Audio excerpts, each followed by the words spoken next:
nome é Alcione, eu sou serrana. Atualmente eu moro em Coimbra, em Portugal. Sou formada em turismo, mas desde a adolescência sempre trabalhei com turismo e com a parte cultural e do patrimônio aqui na cidade do Cerro. Essa paixão por essas áreas surgiu desde a adolescência, lá pelos 15 anos. Participava de diversos projetos culturais, né, com diversos jovens. E foi a partir daí que eu criei uma paixão pela história, pela cultura. Trabalhava primeiramente guiando turistas pela cidade, né?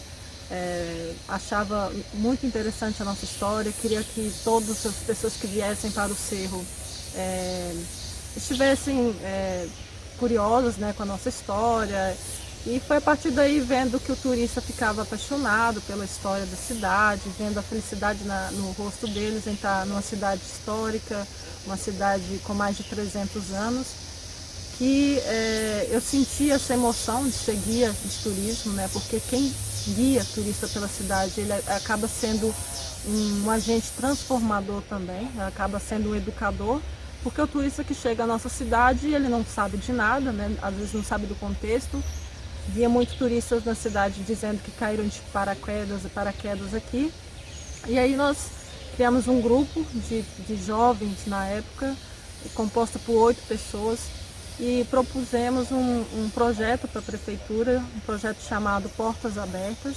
E além de trabalhar como guia na cidade do Cerro, levando os turistas pelos principais atrativos históricos e culturais, nós também conseguimos, depois de muito trabalho voluntário, depois de muitos estudos, muitos cursos de educação patrimonial, abrir os monumentos, né, para visitação turística, né? No período abrimos a igreja de Santa Rita, a igreja de Nossa Senhora do Carmo, a igreja da Matriz foi mais complicado, né, de abrir essa igreja, então viemos para a igreja do Matozinhos e frequentemente tivemos cursos, né, de educação patrimonial aqui na cidade, com diversos atores, né, que nos ajudaram também a compreender melhor a história da cidade, né? Não adianta só ter paixão pela cidade, nós temos também que nos qualificar também, então é muita pesquisa histórica que fazemos, tem diversos arquivos, né, importantes aqui na cidade, na Casa do General Carneiro, aqui no próprio Museu Regional Casa dos Otones.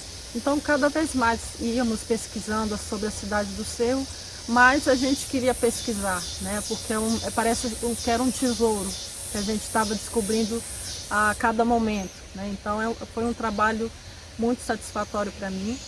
Trabalhei na Secretaria de Turismo depois, daqui da cidade do Cerro, e depois fui para Diamantina trabalhar na área do patrimônio. Depois eu fiz o mestrado também na área de patrimônio sustentável e ambiente construído da UFMG.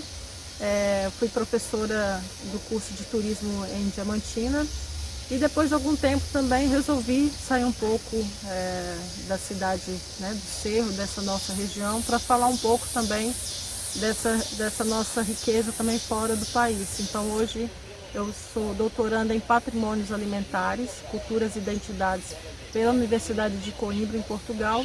E nesse doutorado nós estudamos sobre a história da alimentação, desde a parte da arqueologia, da história, sociologia, também com ênfase em turismo. E hoje eu tenho falado um pouco do nosso maior patrimônio alimentar da cidade, sobre o queijo do Cerro, que é um tema muito abordado por diversas pessoas também na cidade, né? Não estou com um trabalho inovador, mas tenho levado essas informações, um pouco dessa história também para Portugal, que foi uma região que contribuiu muito para influenciar nos nossos hábitos alimentares, né? Bom, o Cerro foi uma das primeiras cidades brasileiras, né, reconhecida pelo seu patrimônio cultural, né, desde a Semana Moderna, né, ocorrida em 1922, que teve ao protagonismo de diversos intelectuais brasileiros, né, que visitavam diversas cidades mineiras, né, descobriram no Cerro uma beleza, né, uma diferença, um diferencial em relação a diversas outras cidades. Então isso tem tudo a ver com o seu patrimônio preservado, né? Acho que sempre existiu essa dicotomia, né, entre a preservação e o desenvolvimento. E dos casos que eu tenho acompanhado, tanto em Portugal quanto no Brasil, né, o patrimônio ele não pode ser visto como um fator de não desenvolvimento da cidade, né? Na verdade, se soubermos aproveitar o patrimônio, podemos ter diversos ganhos econômicos também, além de ganhos culturais, né? Então o Cerro eu vejo como uma relíquia mesmo, né, do Brasil. Nós temos uma história muito importante para a história de Minas, né, para a formação da cultura mineira, para a história de Minas.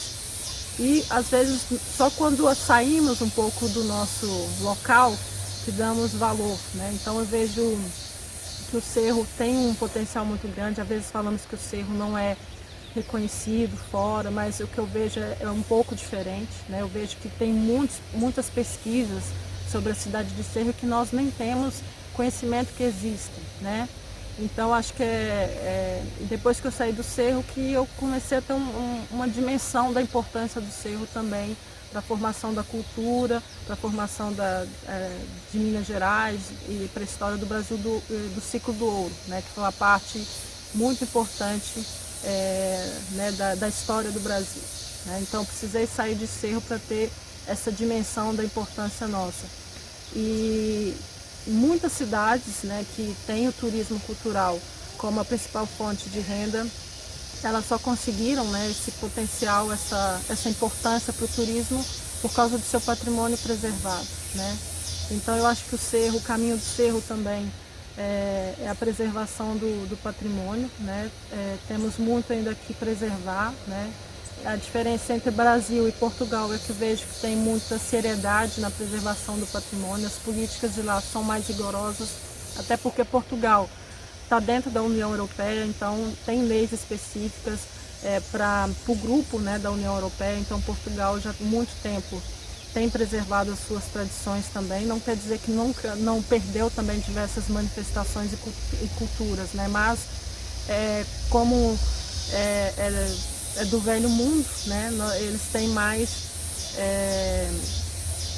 mais hábitos, né? Mais ferramentas para a preservação do patrimônio. O Brasil, de forma geral, é um país, né, novo, e temos aprendido ainda diversas formas de lidar com a preservação do patrimônio, né?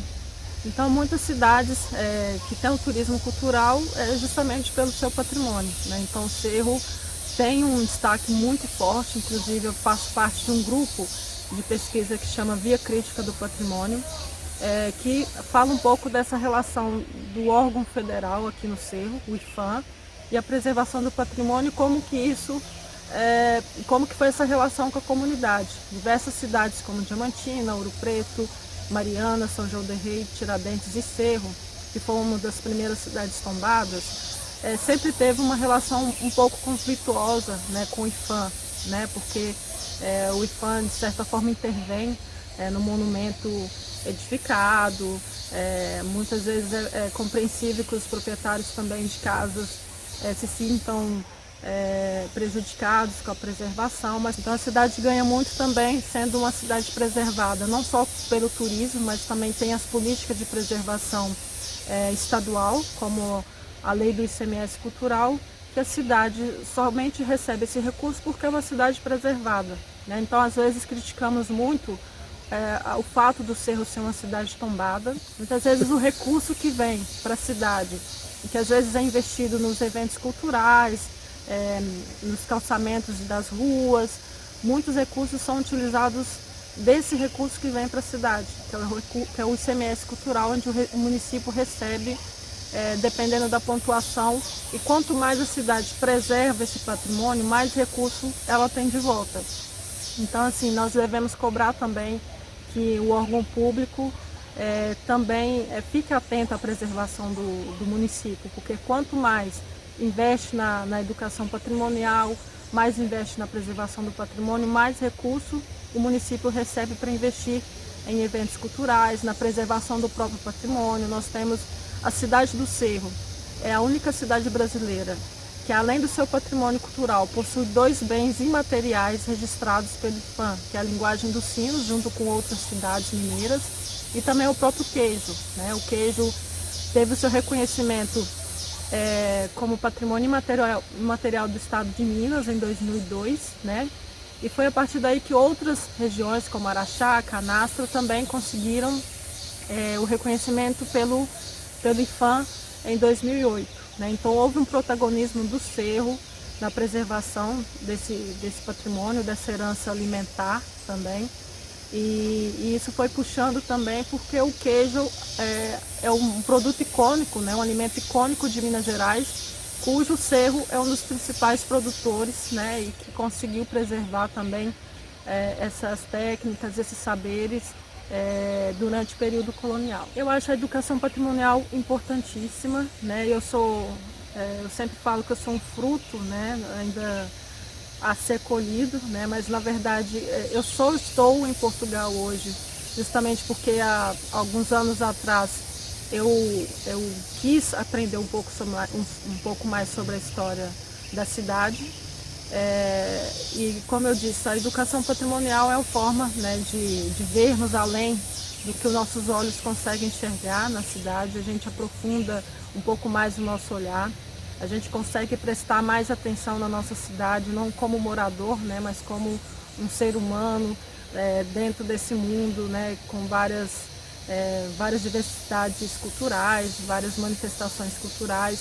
Então eu eduquei o meu olhar pela cidade através da educação patrimonial, né? Então eu fui aprendiz um dia e hoje também eu tenho algumas atividades que eu desenvolvo, né, através da educação patrimonial. Então eu aprendi um dia e hoje eu consigo repassar essas informações, né? Então a educação patrimonial para mim foi importantíssima para eu conhecer o Cerro, né? A gente só consegue preservar o que a gente conhece, né? Vejo muitas pessoas que passam pela cidade e não conseguem olhar para detalhes, né, que tem na cidade. Às vezes não visitaram nenhum monumento histórico para conhecer mesmo a história. Às vezes os monumentos religiosos vão só quando tem celebrações religiosas, casamentos, mas nunca conseguiram, às vezes, entrar numa igreja para poder reparar numa pintura, né, e perguntar, nossa, quem foi o pintor dessa obra, né? Qual a importância dessa obra para a cidade, né? Então isso é muito importante porque vai trazendo, né, vai revelando diversos mistérios, né, que a nossa cidade tem. Então assim, eu acho importantíssima a educação patrimonial e eu só sou hoje, né, o que sou, né, por causa dessa minha busca pelo conhecimento em relação à cidade. E cada vez que eu pesquiso mais sobre o Cerro, mais eu fico maravilhada com a nossa cidade, que tem defeitos, né, como diversas outras cidades, mas eu me sinto muito orgulhosa de chegar para as pessoas e apresentar a cidade e falar da importância que o Cerro teve durante o período colonial para a formação da nossa cultura mineira, né, e do Brasil também. Então, o patrimônio material, né, tudo que nós podemos tocar, né? O conceito mais utilizado para se falar do patrimônio, né? Que é a nossa herança construída, edificada, bens móveis, bens integrados. E o patrimônio imaterial é fruto de diversas manifestações, rituais, celebrações, lugares também, que são de importância para a nossa herança, para a nossa cultura. Para o patrimônio imaterial, né, o patrimônio material eu sempre vejo que depende de materialidades, né? Então, assim, no caso do Cerro, né, o queijo do Cerro, que é um patrimônio imaterial, o que foi registrado como patrimônio imaterial pelo IPHAN e pelo IEFA foi o modo de fazer, né? Foram as técnicas que vieram pelo europeu, né, durante o período colonial, que se adaptou às nossas condições climáticas, né? Que o Cerro tem um clima propício para o desenvolvimento e produção do queijo artesanal, diferente de outras cidades do Brasil, né? É importante lembrar que Minas Gerais não foi a primeira região onde foi produtora de queijo, foi a região do Nordeste, Pernambuco, inclusive tem o queijo coalho também lá, que é um produto muito importante. Mas assim, o queijo parece que se adaptou muito bem aqui aos ares do Cerro. E tudo isso, né, tudo isso que a gente chama de terroir, é importante, né, para se estudar o alimento, né? Mas o queijo é um patrimônio material quando a gente vai nas queijarias, né, ver o produto ali. Então o patrimônio imaterial ele depende de uma materialidade, né, para se expressar, né? Então no caso do patrimônio material precisamos da materialidade. No caso também do patrimônio material, né, já é um caso mais diferente, né? Apesar que a gente também podemos utilizar, por exemplo, a festa do Rosário do Cerro, né? A festa do Rosário acontece na igreja, né, do Rosário, e ali, naquele momento, a gente consegue misturar tudo, né? A materialidade, né, do monumento onde é realizada a festa, mas diversas imaterialidades que são expressas nas danças, no modo no modo de expressão das danças. Acho que eu engasguei, né? Deixa eu voltar. Então, no caso da festa do Rosário do Cerro, nós podemos ver ali diversas questões que envolvem o patrimônio material e imaterial, né? Porque sabemos que a festa é realizada na Igreja do Rosário, né? Então ali acontece a festa, né? Mas também tem diversas imaterialidades que ocorrem, como as expressões, as danças, as celebrações também, que faz parte do evento, né? Também os próprios banquetes, né, que são hábitos alimentares, e o cerro passa diversos anos, ela também mantém um cardápio também que nem sempre às vezes é alterado, os doces secos, né, que são ainda mantidos pela cidade, né, pelas doceiras, o fato de ter um ritual, né, um cotidiano para se produzir os quitutes, né, os doces, as comidas. Então tudo isso faz parte das imaterialidades também da festa do Rosário. Então eu dei um exemplo da festa do Rosário, mas tem outros exemplos aí que podem ser abordados dessa relação do patrimônio material com o patrimônio imaterial. E muitas das vezes nós falamos do registro, né, do patrimônio material, mas nem tudo precisa ser registrado para ser preservado, né? Então eu vejo isso na história da festa do Rosário do Cerro.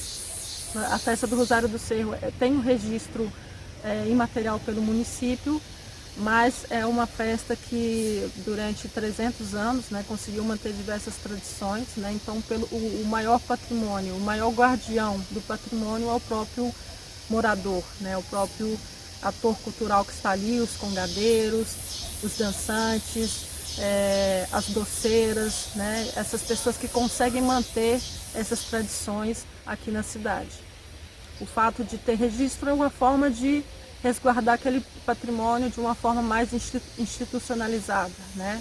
Então o mais importante mesmo é que o guardião, o próprio morador, reconheça o valor que tem essa cultura pela cidade, e a forma de registro é mais para complementar uma proteção legal, né? Inclusive podendo investir dinheiro, né? Recursos financeiros para a preservação do patrimônio cultural.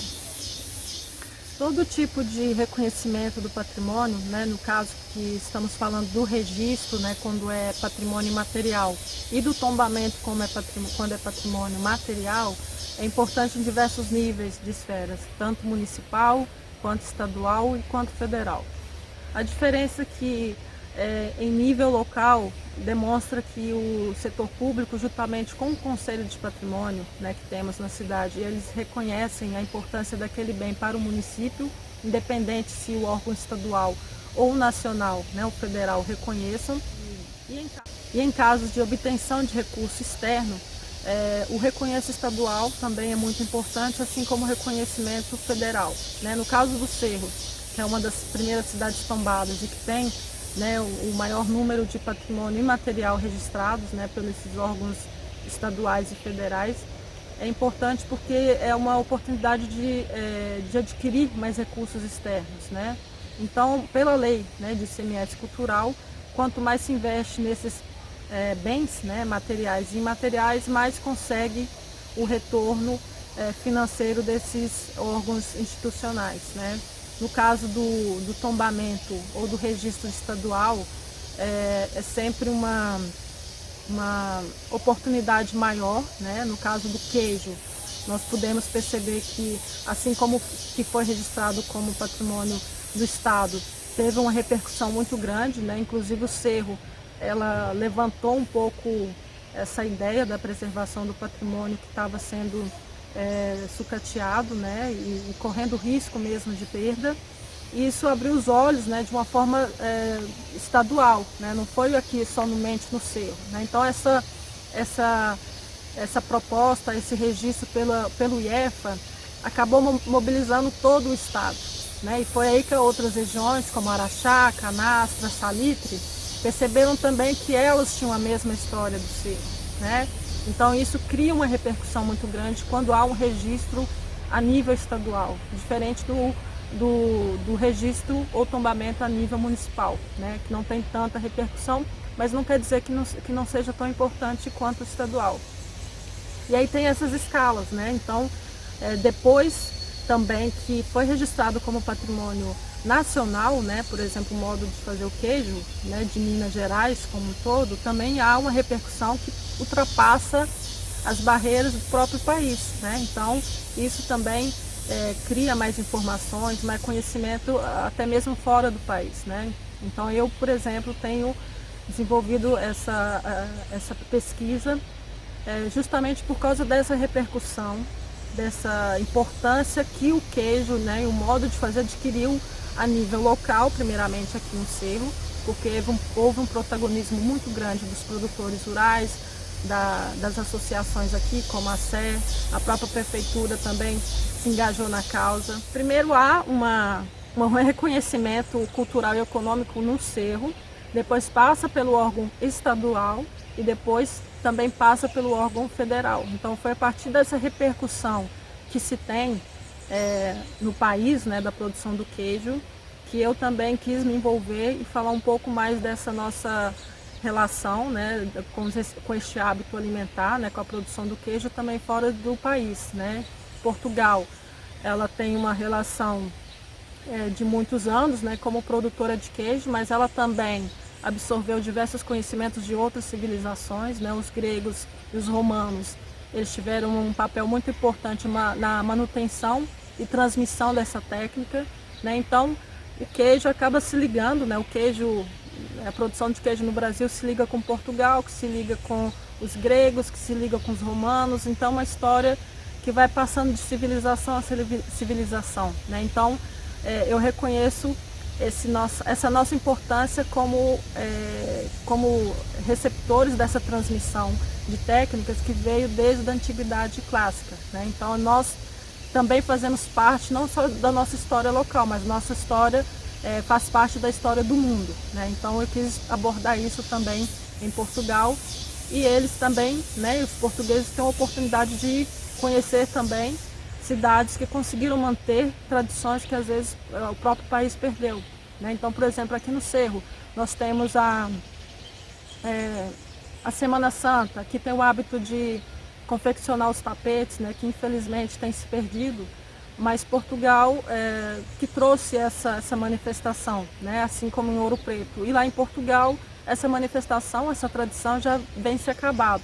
Então, conversando com algumas pessoas lá, eles ficam satisfeitos e felizes porque eles falam que o Brasil conseguiu ser um celeiro cultural, né, um representante de Portugal nesse sentido, conseguiu preservar algumas tradições que lá já se perdeu, né? E no caso do Cerro também, o próprio modo de fazer o queijo, né, que tem uma ligação forte com Portugal, e também essas tradições, a Semana Santa, as tradições da Semana Santa, as celebrações, o confeccionar os tapetes coloridos, né, que é uma tradição das pequenas cidades como Cerro, como Ouro Preto, e que são técnicas que vieram de outros países, né, e conseguimos manter.